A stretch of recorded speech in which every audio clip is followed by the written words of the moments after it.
Yeah, when I started the preparation of this session, I realized I had been to quite a few E2EBC conferences already, so I actually listed them. And it turned out, to my own astonishment, I must say, this is my 20th E2E event which I attended in person. In addition to that, I did present at a few remotely, but I didn't count those. And I drew all the travel distances which I covered in this little Google Maps, and it turns out to be a whopping 90,000 kilometers, which is quite a bit.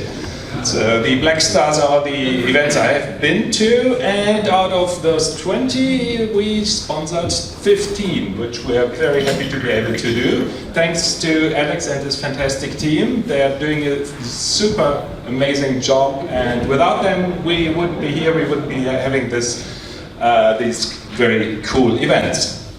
Now this year, this time here in Amsterdam, for the very first time, we're hosting a masterclass.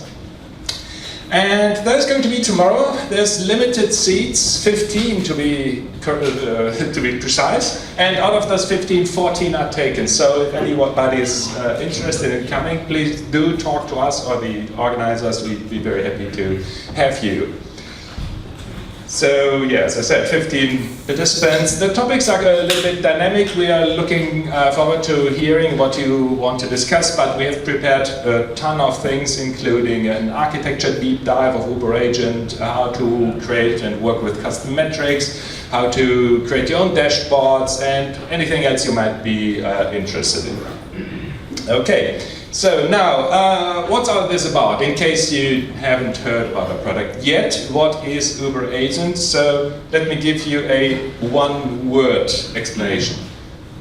uberAgent provides visibility, and in just a few more words, in one slide actually.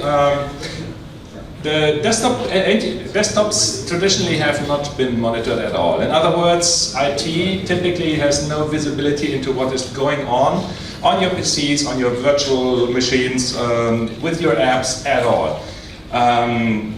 That forces IT to be reactive instead of proactive. Typically, when there is a problem, you hear about that from your users, and not by seeing an alert, well, this threshold is getting problematic, you might want to do something about your disk subsystem, whatever, something like that. So, this visibility gap is increasingly becoming a problem, and many organizations are realizing that, not only for the user experience that they're of their end users, but also for things like security and compliance. And of course, as we all know, security is becoming a really big thing. And with every new breach, organizations become more and more aware of the importance and the fact that they really need to do something about that. So basically, uberAgent helps and gives you all the necessary information and data you need to deal with all of these topics. With uberAgent, we really focus on two things. One is the quality of the data that it provides, and the other is ease of use. We are working in the user experience space, so the first thing we should do is provide a good user experience ourselves. Okay, now let's cover, in the rest of the session, let's cover what some of the cool new things are that we recently released. Potentially, since you heard from us last year in either in Prague, I think it's in English, right? Or in Barcelona. So we released uberAgent 5.0, and the current version is 5.1 with a few small fixes. The biggest new thing that we added in 5.0 is web app performance metrics. So what is this, and why is it important? Think about your machine, which some of you have on their laps right now, or the machine you're typically using. I guarantee you there's going to be a browser open, and that browser is going to have quite a few tabs open, and concurrently at the same time, of course. Now, in the good old days, each of those tabs, would show a little bit of text, some images, and that was that. In the good old days, a web page was static. Of course, that has changed quite dramatically.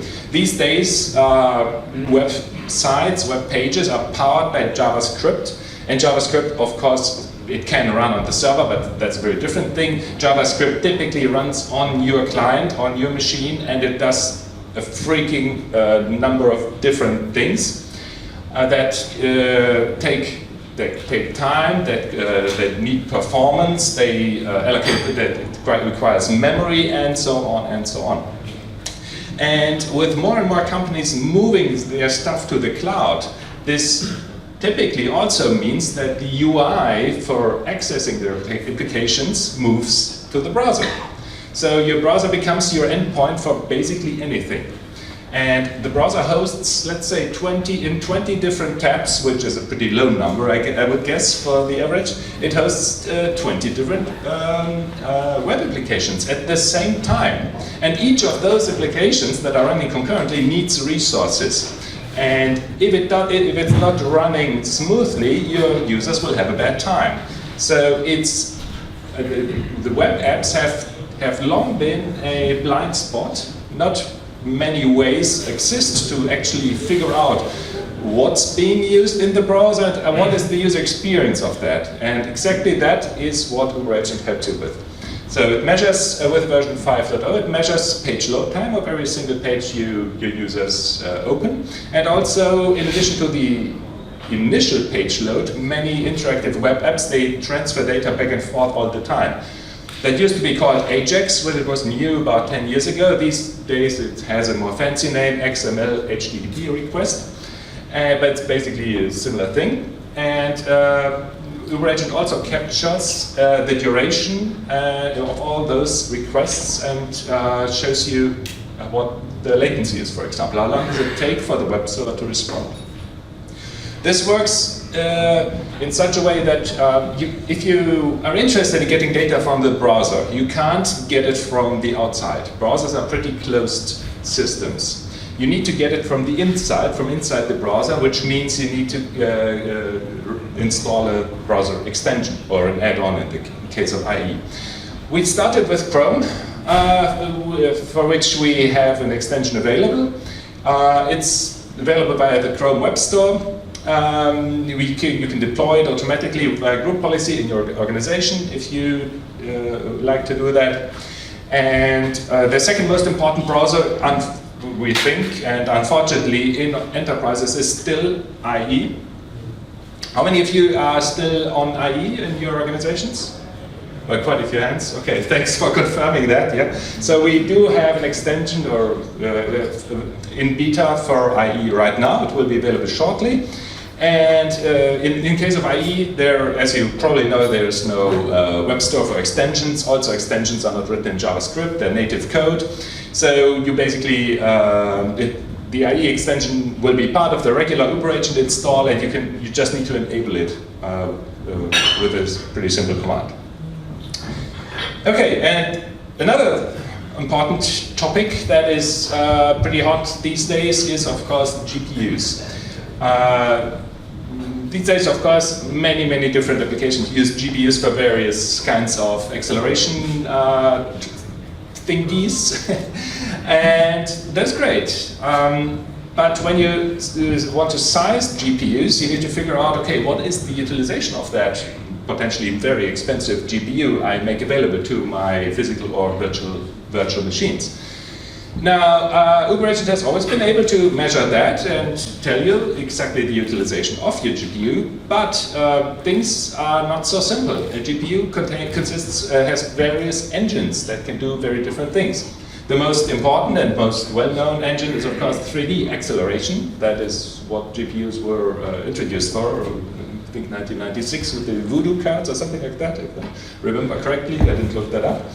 But of course, GPU has quite a few other engines. They help with video decoding, for example. They help with video encoding and a few other things. And those engines are actually different regions on the chip, so it's a different part of the GPU.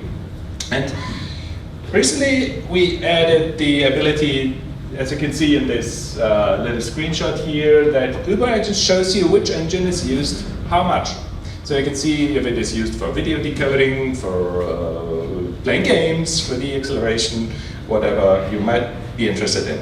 This data requires Windows 10 1709, so last year's fault creators update at least, and of course any newer version of Windows 10. And the cool thing is that it works with any kind of GPU, so we're not depending on any vendor API or vendor driver. We're just using stuff that is available via the OS, which means that it works with AMD, Intel, and NVIDIA, which is quite important to us. Okay, with that I'll hand over to Dominic, who will walk you through some other cool things that you can do with uberAgent. Thanks, Helge. Hello, everybody. My name is Dominic, and I will do a little digression with you on CPU overclocking.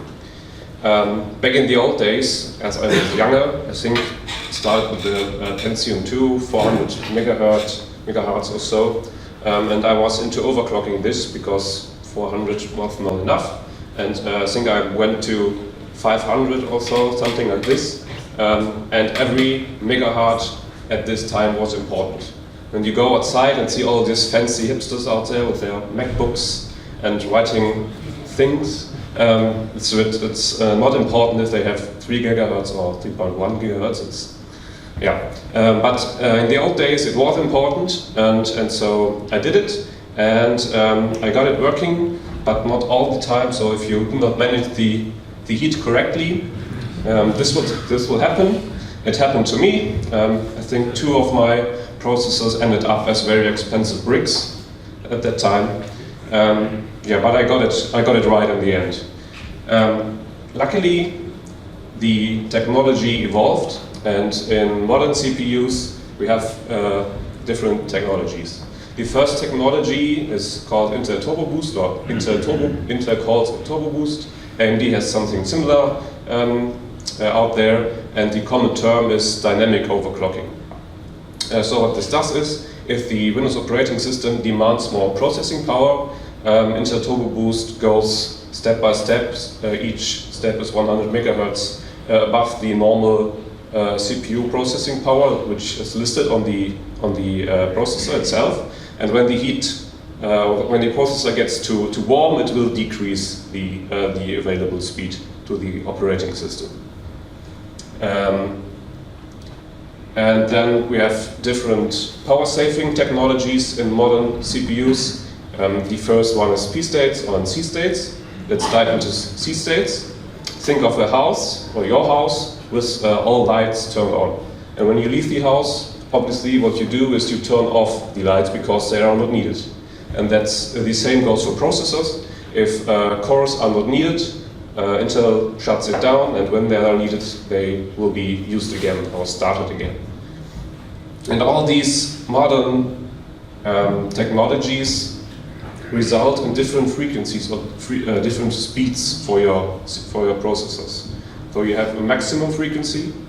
This is the frequency where Intel Turbo Boost goes to at a maximum.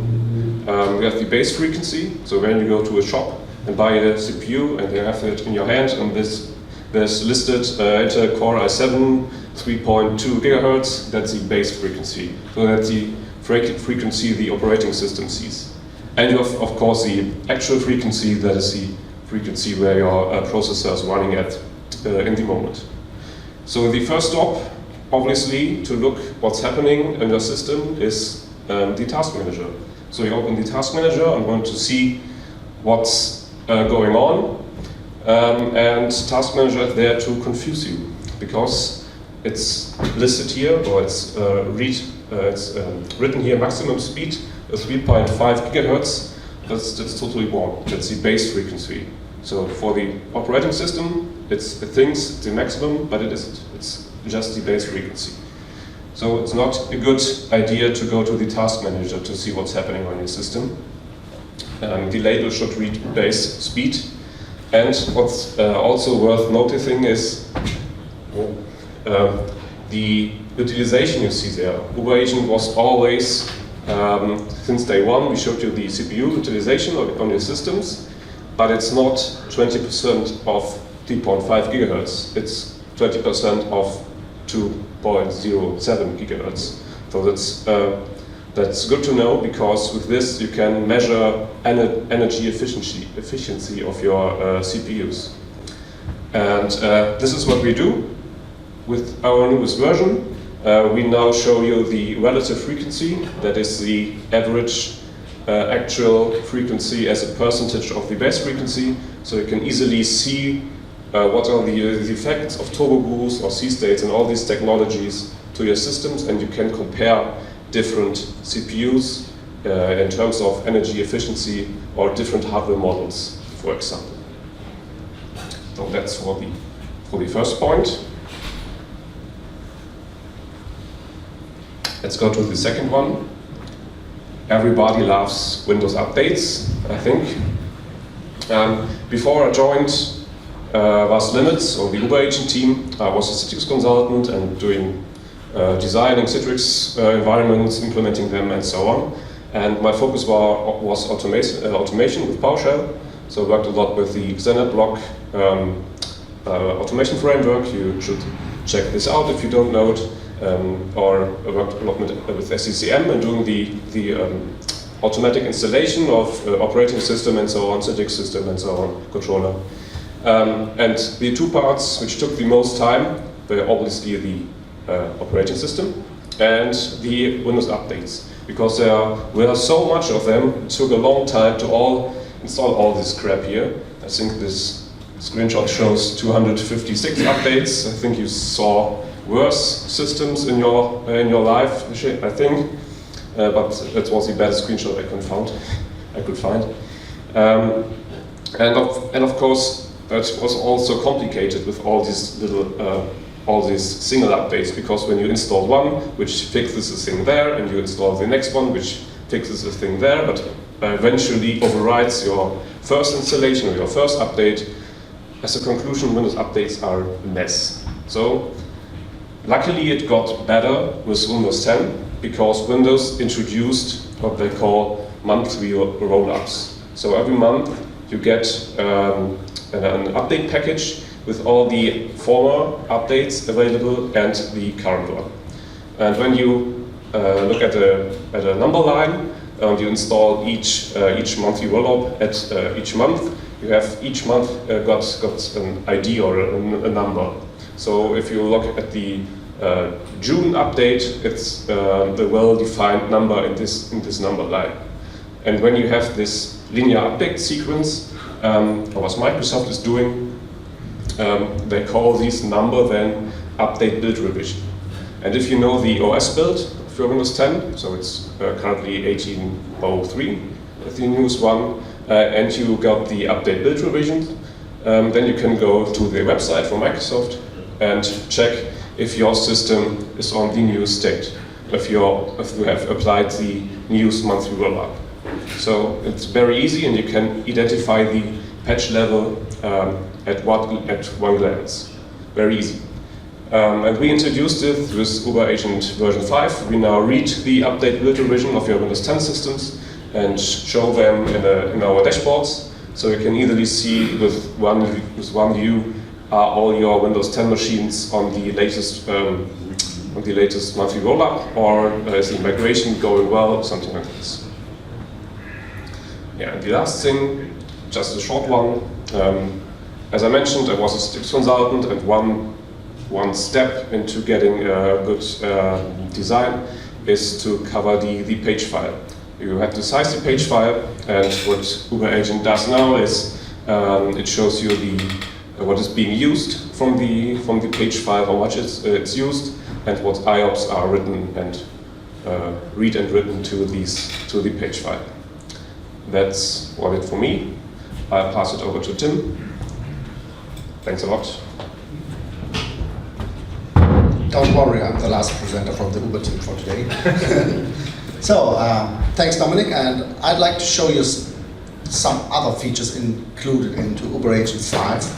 And first of all, let's take a look at a normal working day of most of you in the room, and I think nearly the same applies to most of the employees and companies working for companies that are aware of user experience monitoring.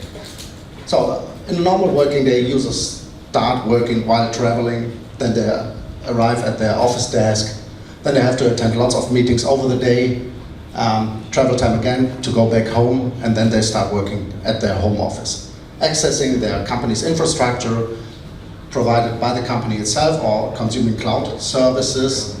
And this great flexibility adds a lot of complexity when just looking at the different networking topologies, different techniques accessing the company's infrastructure, the company's environment.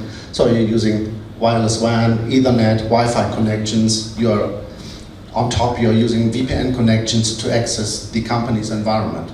And just think about when a user opens up a support case, an issue during the working day, when you just look at the raw numbers, the CPU utilization looks fine, memory consumption looks fine, everything is perfect, except of the networking latency. And then wouldn't it be great to get these information when a user has access to your company's environment, from which area, from which place, using what kind of network topology. Therefore, we added these network configuration information, like what networking Wi-Fi SSIDs are used, accessed, if you're using an Ethernet connection, Wi-Fi connection, wireless WAN connection, if you're using your VPN connection, or whatever, to correlate these more or less infrastructure-related data with the hard numbers of CPU, memory, and network utilization for your different endpoints and employees. To maybe get a first indication where the issue comes from the user reports, or maybe to identify unwanted network connection attempts. Maybe the users are not allowed to use public Wi-Fi's to access your company's infrastructure, and then this is a real important information, in addition to this raw compute consumption data. Or the interface usage over time, as you see here in this panel. So what different interfaces from your endpoints are used to access your environment itself.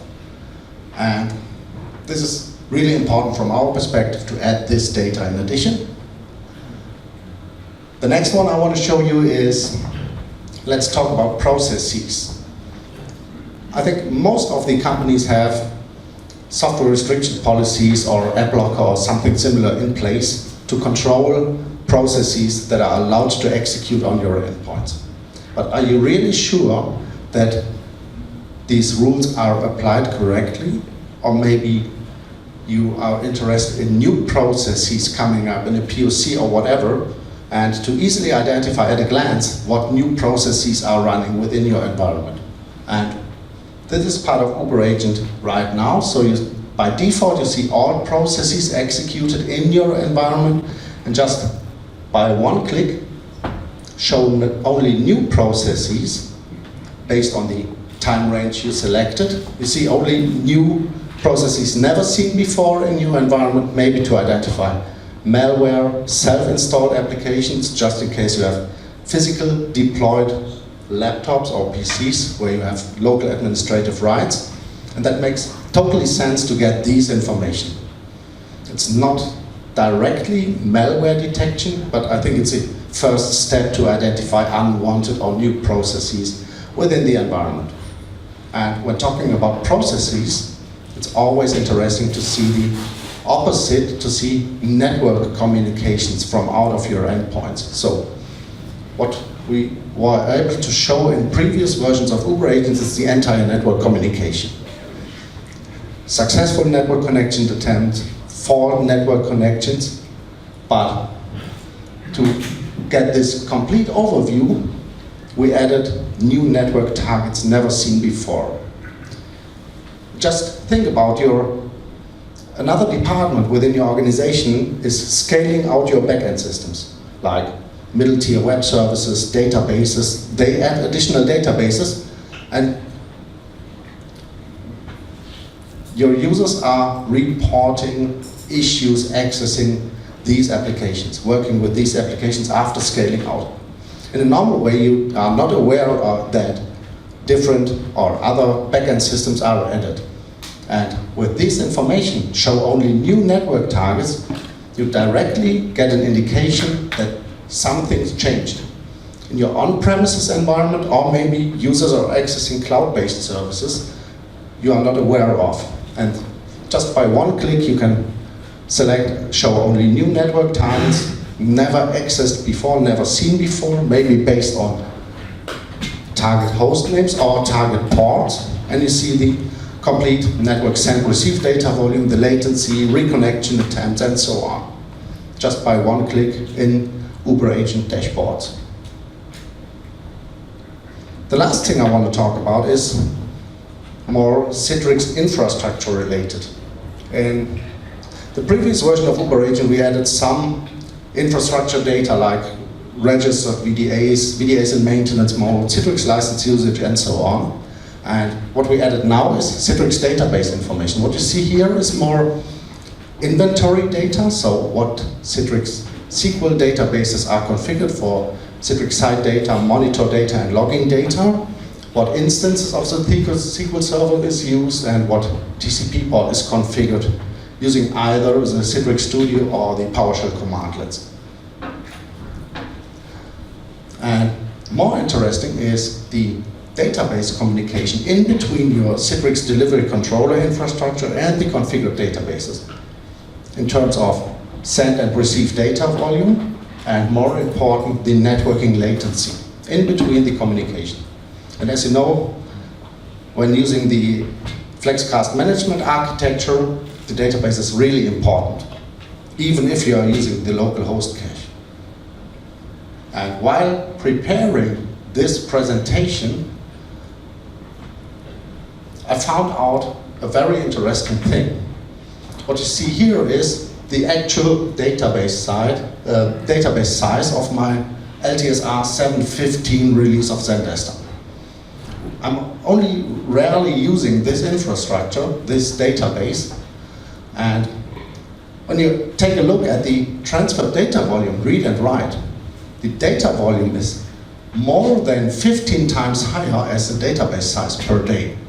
That's really interesting. That's all part of uberAgent's data by default to get that information about the transfer volume in combination with the actual database size. That's what we want to show you about the current uberAgent release, about the new features introduced in uberAgent 5. And now I'd like to hand back to Helge, because he has one more thing to talk. Okay, we're nearly done, and I think right after this session there's another great session by Mark Plettenberg, and then you're at the last session and it's officially beer o'clock, but of course for many of us it already is. Anyway, in the tradition of the great Steve Jobs, so I'd like to announce a world premiere right here at E2EBC Amsterdam, and the thing I'd like to announce is we are giving away licenses for free, no catch. Just like that.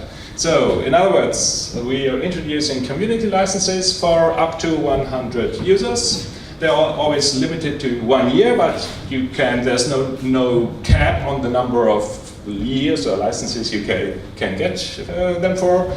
So when you get your license, getting them is simple. We have a license request form with just a few simple questions. You fill it out, you'll get a license back, that's it. And when it expires after year 1, just do it again, you'll get another one. No strings attached. So that was that.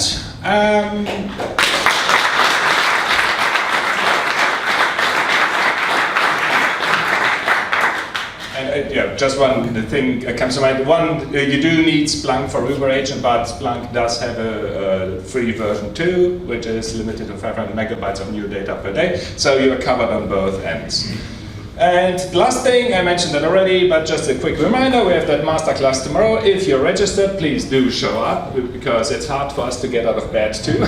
If you're not registered yet, we did have 1 seat left as of an hour ago, so please let us know if you're interested. Enjoy your evening and have a great time. Thank you.